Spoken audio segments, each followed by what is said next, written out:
ിൽ കുറെ ഐറ്റകൾ വരത്തിലത് ഓപ്പൺ ബോട്ടാണ്, കപ്പലല്ല, സൗകര്യങ്ങളുള്ള ബോട്ടല്ല, ഒരു സൗകര്യമില്ലാത്ത സാധാരണ കപ്പലാണ്. പെട്ടെന്ന് മഴയിൽ ഹജ്ജ് ക്ലാസ്സിലേക്ക് നടക്കുന്നതിന് വേണ്ടി വരികയാണ്.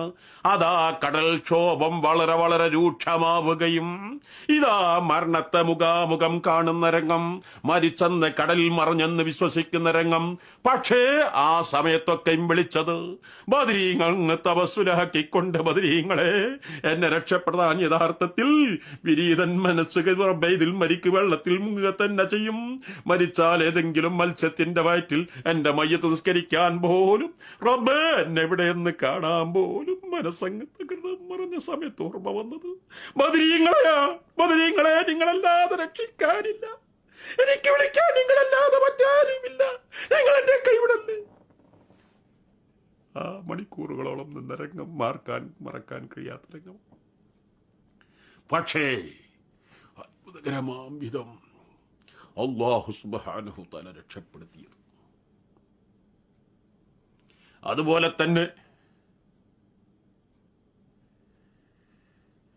1990 ആദ്യമായി ഹജ്ജ് യാത്രയിൽ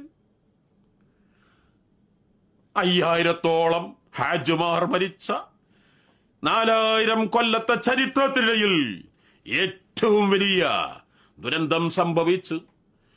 മലയാളികൾ 11 പേര് മരിച്ചത്. അന്നത്തെ ലോകത്തെ ഏറ്റവും വലിയ വാർത്തകളായിരുന്നത് മലയാള പത്രങ്ങളൊക്കെ നിങ്ങൾ അറിഞ്ഞിരിക്കുമല്ലോ.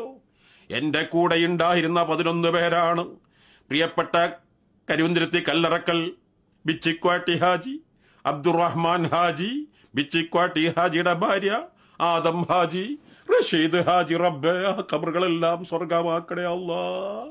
വീതൻ അതിൽ ആദ്യമേ പെടേണ്ടവരാണ് എന്റെ കൂടെ. അന്നെല്ലാം മാത്തിക്കും തിരക്കും കണ്ടപ്പോൾ ഒന്നേ പറഞ്ഞുള്ളൂ, ഇതെന്റെ അവസാനമാണെന്ന് ഉറപ്പിക്കുമ്പോ ഒരൊറ്റ വാക്ക്, ബദരീങ്ങളെ നിങ്ങൾക്കെന്നാലായത് എന്നാ എന്തെന്ന് പറയാൻ കഴിയാതെ അങ്ങനെ അത്ഭുതകരമാം വിധം ബദരീങ്ങൾ രക്ഷപ്പെടുത്തിയ 1000 സംഭവങ്ങൾ പറയാനുണ്ട്. പക്ഷേ സമയക്കുറവ് കൊണ്ട് പറയുന്നതിലേറെ നിങ്ങളത് അനുഭവിച്ചറിയുക എന്ന് മാത്രമേ പറയാനുള്ളൂ.